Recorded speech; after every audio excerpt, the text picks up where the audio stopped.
The stars looked peaceful from Admiral Kethvar's command deck. He stood tall, his purple skin gleaming under the ship lights. His four eyes studied the screen showing a small blue planet. Earth, the humans called it. Soon, it would belong to the Zephyrian Empire. "Sir, the fleet is ready," said Captain Zexhai. His voice was deep and rough. Like all Zephyrians, he had sharp teeth and claws. They were born to fight and conquer. Kethvar smiled. It was not a kind smile. "Good. This will be easy. The humans are weak. Their weapons are old. Their ships are slow." The Zephyrian Empire had destroyed many worlds. 14 star systems now served under their rule. Each victory made them stronger. Each planet gave them more resources. The humans would be no different.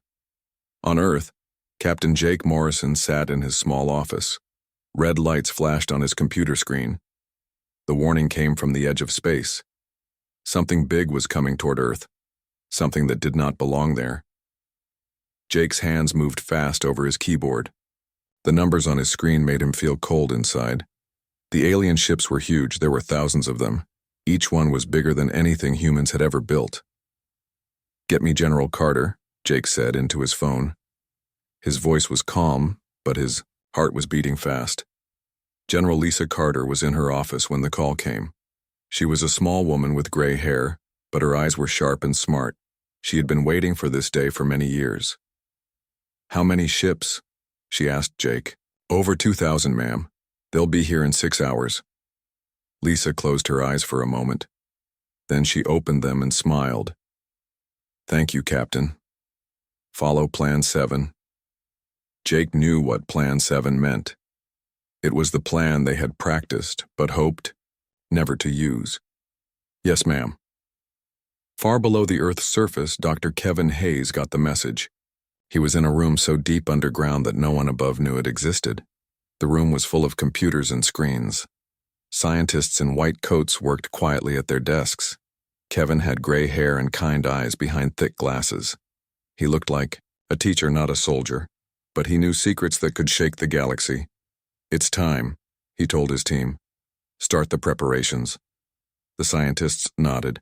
They had been ready for 15 years. Every day they came to work in this hidden place. Every day they made their weapons stronger and better. The aliens thought humans were weak. They were very wrong. President Karen Walsh was in a meeting when her phone rang. She was a tall woman with red hair. She looked worried when she answered. "Yes, General Carter, I understand. Call the others. Call the..." Within an hour, the secret leaders of Earth met in a room that did not exist on any map. The President of America was there. So was the Prime Minister of Britain, the President of China, and leaders from every major country. They all looked scared. But it was not real fear. They were acting. Every word, every worried look was planned. "The aliens will think we are afraid," said the Chinese president. "They will think we are weak." "Good," said President Walsh. "Let them think that. It will make this easier." On the far side of the moon, Colonel Ryan Blake walked through a tunnel that went deep into the rock. Above him, the base looked like a simple mining station. Ships came and went, carrying rocks and metal. No one watching would think it was anything special. But under the ground, it was very different. The tunnel led to a room as big as a city. Inside were weapons that could destroy planets. The Helios array looked like a forest of metal trees. Each one could fire a beam of energy hotter than the sun. Ryan was a big man with a scar on his face. He had been a soldier all his life. He knew how to fight, but he had never fought aliens before. "Power up the array," he told his team. "But keep it hidden." The soldiers worked fast. The weapons came to life, but special machines hid their energy. To anyone watching from space, the moon base still looked like a simple mine. Back on Earth, Admiral Susan Torres sat in a room 3 miles under the Pacific Ocean. Water pressed down above her, but the room was dry and warm. Hundreds of screens showed every part of Earth's defenses. Susan was older than the others, with white hair and a face marked by years of worry. She had planned for this day since she was young. She knew every weapon, every soldier, every secret. "Base. All stations report ready," said Lieutenant Paul Jackson. He was young, maybe 25. His hands shook a little as he worked. "Calm down, Paul," Susan said. Her voice was gentle. "We've practiced this 1,000 times. Just do your job." On the screens, she could see the alien ships getting closer. They moved in perfect lines, like a parade of death. The ships were dark and ugly, covered in weapons and armor. The aliens sent a message to Earth. It was in their own language, but computers translated it quickly. The message was simple: surrender or die. President Walsh read the message on live television. She looked very afraid. "We are just a peaceful planet," she said. "We have no weapons that could stop you. Please don't hurt us." The aliens believed her. They had watched Earth for months. They saw old rockets that moved slowly.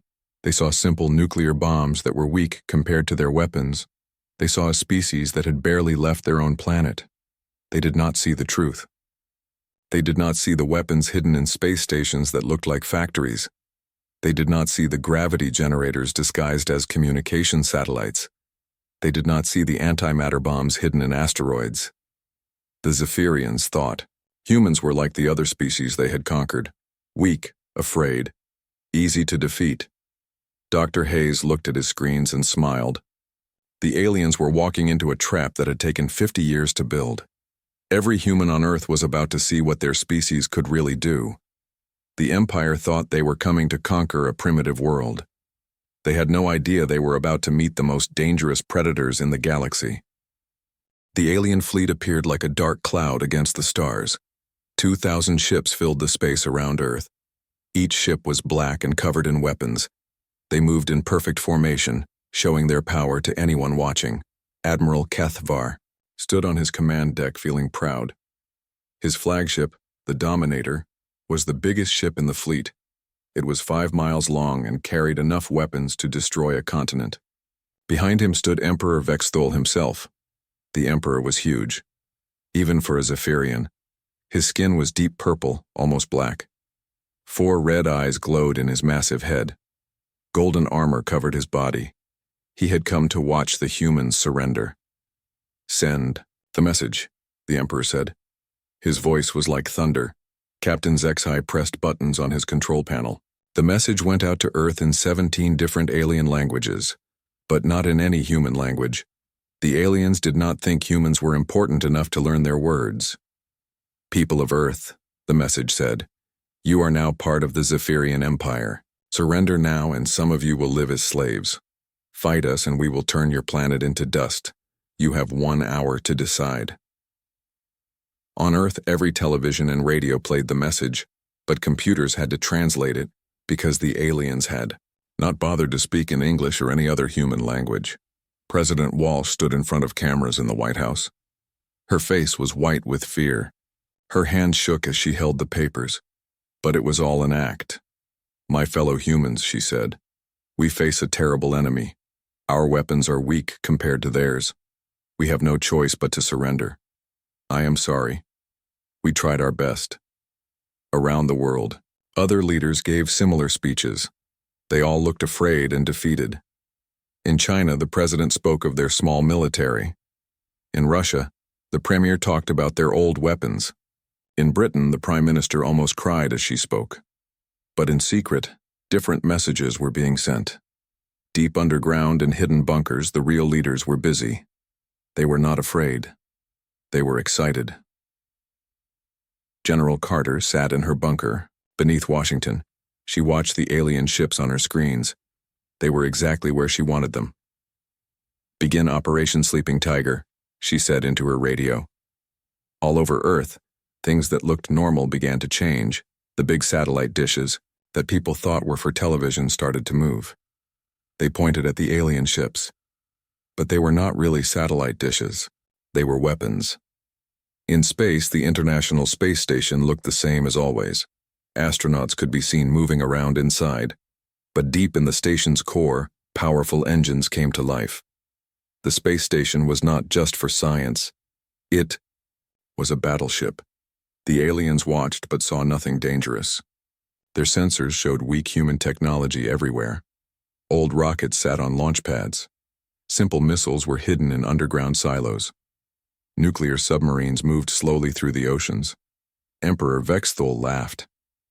These humans are even weaker than we thought. Look at their pathetic weapons.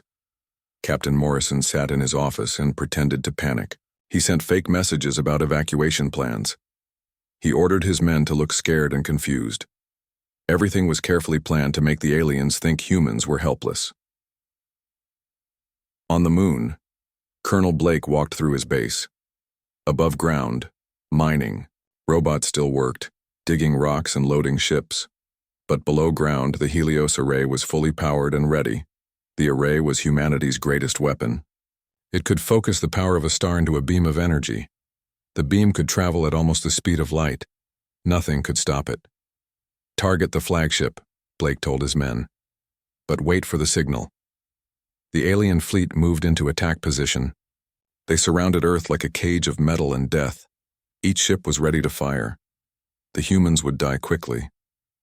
Commander Amy Rodriguez sat in her fighter ship inside what looked like a civilian space station. The station was supposed to be for mining asteroids, but it was really a hidden military base. Amy's ship looked small and weak from the outside. The alien sensors showed it as a simple cargo vessel. They could not see the antimatter reactor that powered it. They could not see the weapons that could destroy a battleship. All units report ready, she said into her radio. Around the solar system, hundreds of voices answered.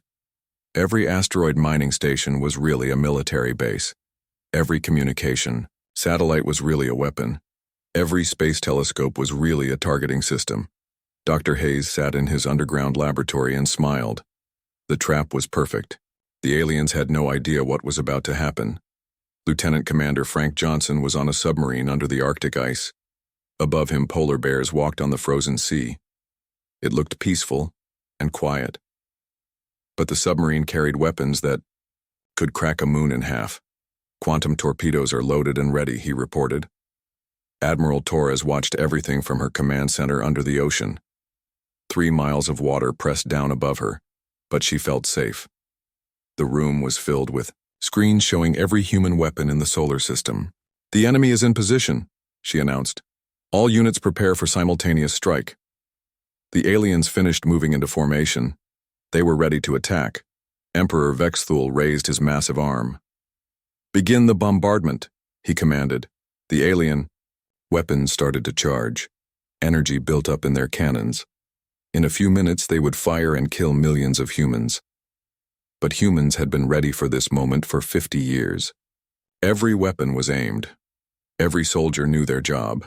Every secret was about to be revealed. President Walsh sat in her bunker and nodded to General Carter. Do it, she said. The message went out instantly to every human military unit in the solar system. 2 words that would change everything. Execute Prometheus. Dr. Hayes pressed a single button. Around him, his scientists watched their screens with excitement. After 15 years of waiting, they would finally see their work in action. On the moon, Colonel Blake gave the order to fire. The Helios array powered up to full strength. Energy that had been building for hours was ready to be released. In space, Commander Rodriguez started her engines. Her small ship shot out of the fake mining station like a bullet. Behind her, the station opened like a flower, revealing hundreds of hidden weapons. The aliens were about to learn that humans were not weak. They were not primitive. They were not helpless. They were the most dangerous species in the galaxy. And they had been waiting for this fight their whole lives. The war was about to begin, but it would not last long. The space around Earth was quiet again. Where 2,000 alien ships had been, only empty darkness remained. Clouds of glowing gas marked where the Zephyrian fleet had died, but even those were fading quickly. Admiral Torres sat in her underwater command center and looked at the clean tactical display. 17 minutes. That was how long it had taken to destroy the most powerful military force in the galaxy. Begin Phase 4, she ordered. Make it look like nothing happened. All across the solar system, humans began the most important part of their plan. They had to hide what they had done. If other aliens learned how powerful Earth really was, They might unite against humanity. Colonel Blake walked through his lunar base as his soldiers worked quickly. The Helios array powered down and folded back into its hiding place. Within an hour, the moon base looked like a simple mining operation again. "Deploy the holographic projectors," Blake ordered. "I want this place to look exactly like it did yesterday." On Earth, Dr. Hayes supervised the most delicate operation of all. His team had to collect every piece of alien technology while making sure no one could see them doing it. Special ships launched from hidden bases around the world. They looked like ordinary cargo vessels, but they carried the most advanced sensors humans had ever built. Every fragment of alien metal, every piece of alien technology had to be found and collected. "Team 7, there's a piece of hull plating near the space station," Dr. Hayes said into his radio. "Team 12, I'm seeing energy readings from some kind of alien computer core. Get it before it stops working." The work was dangerous. Some alien technology was still active, even after the ships were destroyed. But humans had been preparing for this too. They had special suits that could protect them from alien energy fields and radiation. Captain Morrison coordinated the collection efforts from his office.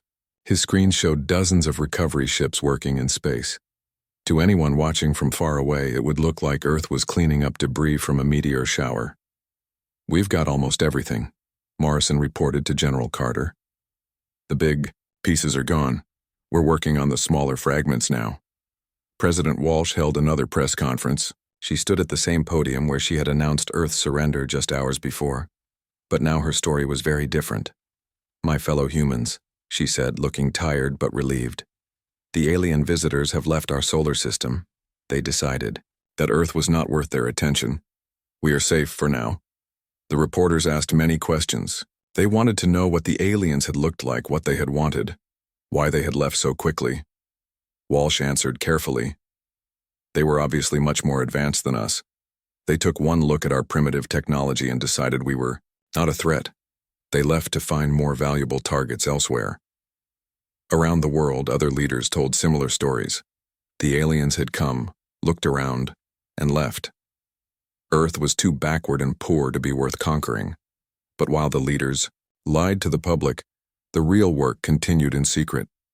Every piece of alien technology was taken to hidden laboratories for study. Scientists would learn how Zephyrian weapons worked, how their ships moved, what made their empire so powerful. Commander Rodriguez landed her fighter at a secret base in Antarctica. The base was built inside a mountain and could not be seen from space. Her ship was covered in alien weapon marks, but she was smiling. "That was fun," she told the ground crew. "When do we get to do it again?" Amy was not the only pilot who had enjoyed the fight. All over Earth, soldiers and scientists were excited about what they had learned. The battle had been a test of human weapons, and they had passed with perfect scores. Admiral Torres sent coded messages to military bases around the world. "Operation Sleeping Tiger is complete. Return to normal operations. Remember, this never happened." Within 6 hours of the battle's end, every human weapon was hidden again. The space stations looked like research platforms. The moon bases looked like mining operations. The satellites looked like communication equipment. Dr. Hayes worked with his team to study the alien remains. The Zephyrians had been advanced, but not as advanced as they thought. Their technology was maybe 50 years ahead of what humans pretended to have. "Interesting," Kevin said as he examined an alien computer core. "Their weapons are powerful, but their defenses are weak.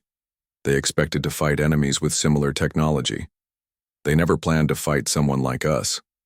The aliens had made the same mistake that many species probably made. They had become overconfident. They thought their way of fighting was the only way that mattered. Humans had learned to fight differently. They used deception and surprise. They hid their real strength and appeared weak until the moment they struck. It was a very human way to fight. General Carter met with the world's military leaders in a secure bunker beneath the Swiss mountains.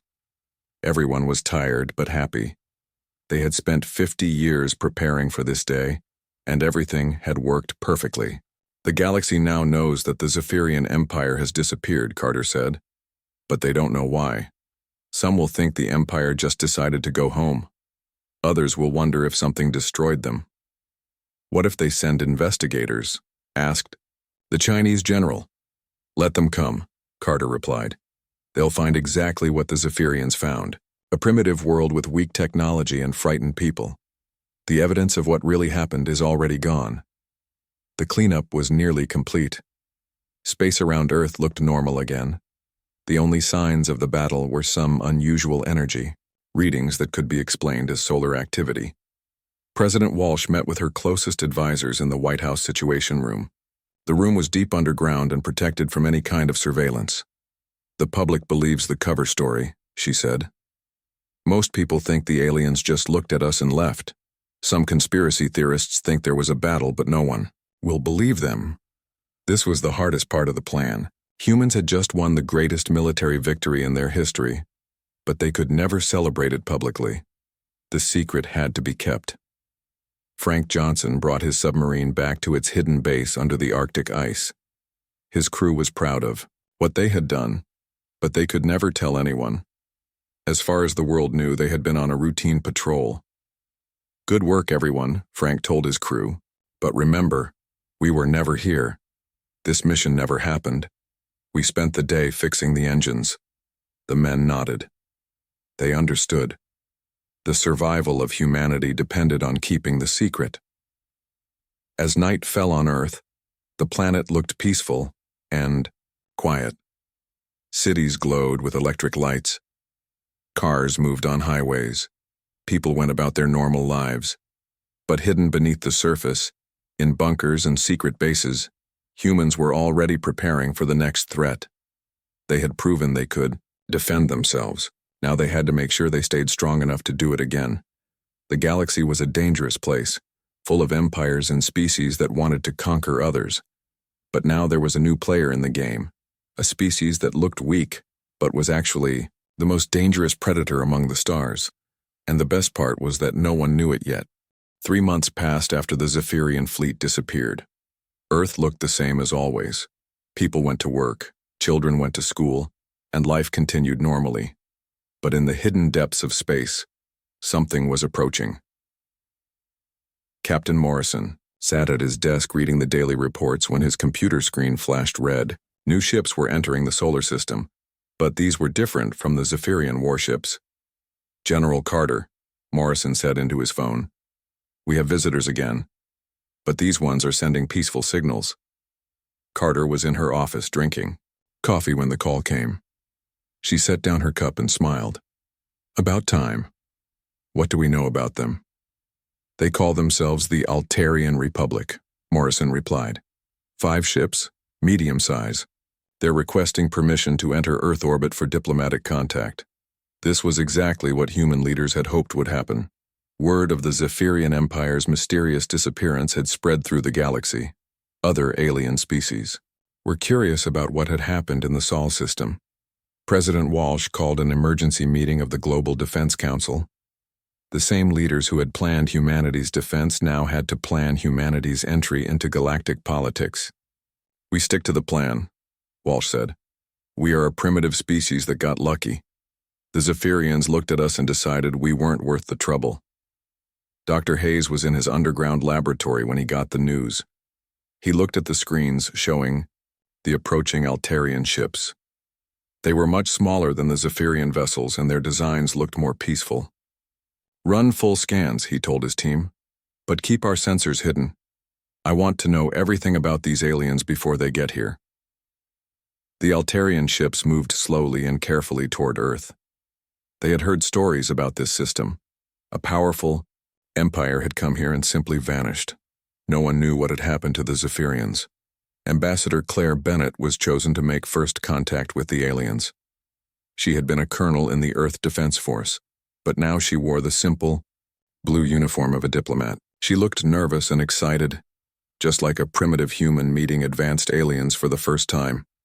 The Altarian ships reached Earth orbit and sent a message. This time, the aliens had taken the trouble to learn human languages. Greetings, people of Earth, the message said in perfect English. We are the Altarian Republic. We come in peace. We would like to establish diplomatic relations with your species. Claire responded from a shuttle that looked old and simple. Hidden inside were the most advanced communication systems humans had ever built, but the outside looked like something held together with spare parts. "Welcome to Earth," she said. "We are honored by your visit. We are still learning about the galaxy and would appreciate your guidance." The lead Altarian ship was commanded by Captain Zal Thin. He was tall and thin, with pale blue skin and large black eyes. His species had been traveling between stars for over 1,000 years.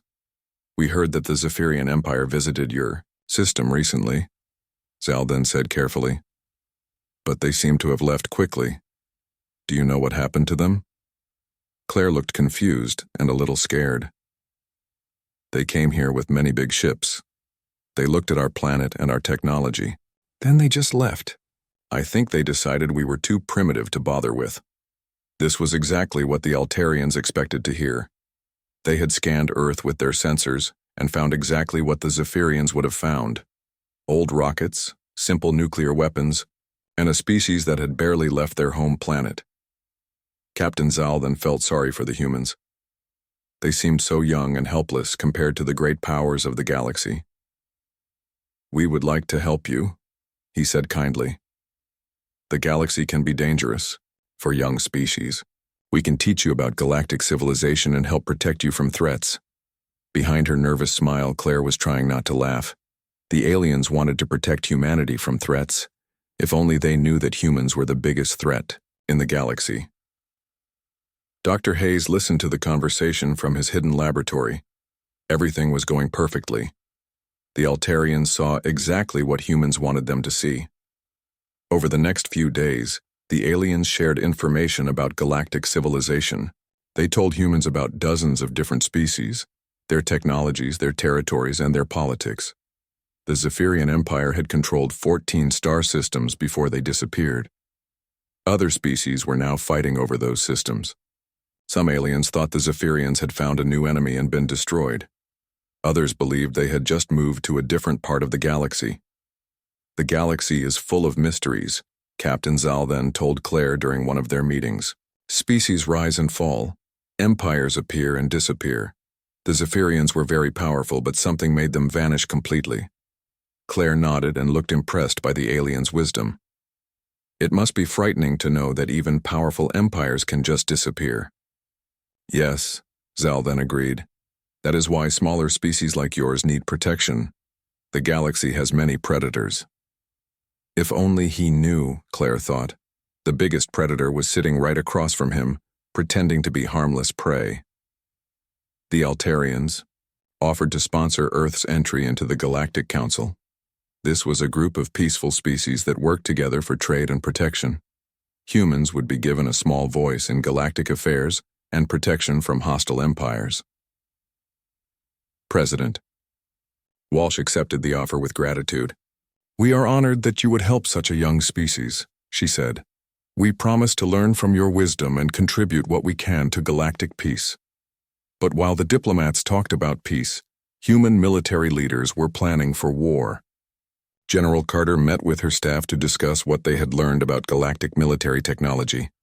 "The Altarians are peaceful, but there are others who are not," she said. "We need to be ready for anything." Colonel Blake was back on the moon, making sure his weapons stayed hidden. The Altarian ships had scanned the lunar surface but found only mining equipment. The Helios array was completely invisible to their sensors. "The next aliens might not be so friendly," he told his team. "Stay ready. We might need to fight again soon." Dr. Hayes studied the information the Altarians had shared about other species. Some were peaceful traders like the Altarians. Others were aggressive expansionists looking for new worlds to conquer. "The galaxy is more dangerous than we thought," he told his scientists, "but also more primitive. Our technology is still ahead of most species." The formal ceremonies establishing diplomatic relations between Earth and the Altarian Republic were broadcast around the world. Humans watched as their leaders shook hands with aliens for the first time. It looked like a historic moment of peace and friendship. But the humans in the room knew the truth. They were predators meeting with prey, and the prey had no idea how much danger they were in. Admiral Torres watched the ceremonies from her underwater command center.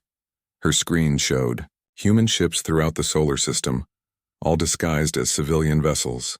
If the Altarians turned hostile, they would last about as long as the Zephyrians had. But the aliens remained peaceful and helpful. They genuinely wanted to guide humanity into galactic civilization. They saw humans as a young species that needed protection and education. As the Altarian ships prepared to leave Earth, Captain Zal then gave Claire a gift. It was a small device that would let humans communicate across interstellar distances. "Use this to call us if you need help," he said. "The galaxy can be dangerous for species like yours." Claire accepted the gift with humble gratitude. Inside, she was amazed at how completely the aliens had been fooled. After the Altarians left, human leaders met to plan their next moves. They would play the role of the grateful junior species, learning from their alien mentors. They would build trade, relationships, and gather intelligence about galactic civilization, and all the time, they would be the most dangerous predators the galaxy had ever seen, hiding among the sheep and waiting for the next wolf to show itself. The galaxy had gained a new member, but they had no idea that the age of human dominance had just begun. The moment Emperor Vexthul gave the order to attack, everything changed. Dr. Hayes pressed the Prometheus button, and humanity dropped its mask of weakness. The first strike came from the moon. Colonel Blake's Helios array fired a beam of pure energy at the alien flagship. The beam was invisible to the naked eye, but it carried the power of a small star. The Dominator simply disappeared. 1 second it was there, 5 miles of alien metal and weapons. The next second it was gone. Not destroyed. Gone. The beam had broken every atom in the ship apart. Emperor Vexthul had time for one thought before he died. He realized that humans were not weak. But it was too late. He and his flagship became nothing but scattered particles floating in space. Admiral Kethvar was on a smaller ship nearby. He watched his Emperor and the Dominator vanish. His 4 eyes went wide with shock. "Impossible," he whispered. But more impossible things were happening all around him. The satellites orbiting Earth suddenly changed. What had looked like simple communication equipment became something else entirely. Gravity well generators powered up and created invisible bubbles of twisted space. 50 alien ships flew into the first gravity well. The space around them bent and crushed them like a giant fist. Metal screamed as the ships were compressed into balls of scrap. The aliens inside died instantly. Captain Morrison watched from his command center and smiled. "Gravity traps working perfectly," he reported. Commander Rodriguez launched from her hidden base in her small fighter. To the aliens, it looked like a tiny cargo ship trying to escape. They ignored it completely. That was a mistake. Amy's ship was powered by a miniature fusion reactor. It could move faster than anything the aliens had ever seen. Her weapons were antimatter torpedoes, each one able to destroy a battleship. She flew straight at a group of alien cruisers. They finally noticed her when she was too close to stop. She fired 6 torpedoes in 2 seconds. The alien ships exploded in flashes of white light. Antimatter met regular matter and both disappeared, releasing energy that lit up space like small suns. 6 down, Amy reported. Moving to next target. The aliens tried to fight back. They fired their weapons at Earth, but the energy beams hit invisible shields and bounced away harmlessly. The shields had been hidden in what looked like weather satellites. Admiral Torres watched from her underwater command center. Every screen showed alien ships being destroyed. "Phase 2, she ordered. "Activate the outer defenses." Throughout the asteroid belt, mining stations revealed their true purpose. They were not mining rocks. They were military bases with the most powerful weapons humans had ever built. Lieutenant Paul Jackson sat in a base hidden inside a large asteroid. Around him, soldiers worked at control panels. Above them, a massive cannon pointed at the alien fleet. "Singularity missile ready," Paul reported. "Fire," came the order. The missile shot out of the asteroid. It was small, no bigger than a car, but inside, it was a tiny black hole held in place by magnetic fields. The missile hit an alien battle group. When the magnetic fields turned off, the black hole was released. It began to eat everything around it. 20 alien ships were sucked in and crushed to nothing. The black hole was small, so it faded away quickly. But in 30 seconds, it had destroyed an entire squadron. Admiral Kethvar tried to organize a retreat. All ships fall back, get away from this system. But there was nowhere to run. Humans had prepared for this day for 50 years. The entire solar system was a trap. On Pluto, a base that looked like a research station fired a plasma cannon. The beam of superheated gas crossed the solar system in minutes and struck the alien rearguard. Ships melted like ice in a furnace. Jupiter's moons opened up to reveal hidden missile bases, thousands of smart missiles launched at once. Each one could think for itself and choose its own target. The aliens shot down many, but more kept coming. The International Space Station dropped its disguise completely. The outer shell fell away, to show a kilometer-long battleship bristling with weapons. Captain Steve Morris and his crew had been pretending to be peaceful scientists for years. All weapons fire at will, Steve ordered. The space station's guns opened up. Particle beams and plasma cannons destroyed alien fighters by the dozen. What the aliens had thought was a harmless research platform was actually a fortress. On Earth's surface, things that had looked normal became weapons of war. Radio telescopes turned into energy cannons. Power plants revealed hidden particle accelerators. Even the pyramids in Egypt opened up to show ancient-looking but deadly modern weapons. Frankie, Johnson's submarine surfaced through the Arctic ice. The hull split open to reveal quantum torpedo launchers. He fired salvo after salvo at the alien ships in orbit. Each torpedo could phase through matter and explode inside enemy hulls. The aliens were dying by the thousands. Their formation fell apart as ships exploded and burned. Some tried to surrender, but humans were not taking prisoners. This was about sending a message to the galaxy. Admiral Kethvar's ship was one of the last still fighting. He could not believe what he was seeing. The primitive humans had weapons that were centuries ahead of Zephyrian technology. How? He asked himself. How did we miss this? His question was answered by Dr. Hayes, who was monitoring alien communications. You saw what we wanted you to see, Kevin said into his microphone, knowing the aliens could hear him. You thought we were weak because we acted weak. You thought we were primitive because we hid our real technology. You made the mistake of underestimating humans. Kethvar's ship was struck by 3 different weapons at the same time. A gravity bomb crushed the front half. An antimatter torpedo destroyed the engines. A singularity missile finished the job. As his ship broke apart around him, Kethvar realized the truth. Humans were not the weak species the Empire had expected to conquer. They were predators. They were hunters. And they had been waiting for prey like the Zephyrians for a very long time. The last alien ship was destroyed 17 minutes after the battle began. Not one alien survived. Not one ship escaped to tell others what had happened. Colonel Blake watched the tactical display from his lunar base. Empty space surrounded Earth where the alien fleet had been. Only glowing clouds of superheated gas remained. All enemy ships destroyed, he reported. No survivors detected. General Carter sat back in her chair and smiled. Good. Begin cleanup operations. I want every piece of alien debris collected and analyzed.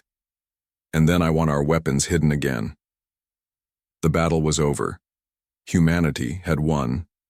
But the war for survival in a hostile galaxy was just beginning. The aliens had learned that humans were dangerous. Now humans had to make sure that lesson spread throughout the galaxy. The next aliens to approach Earth would know to come in peace or not come at all.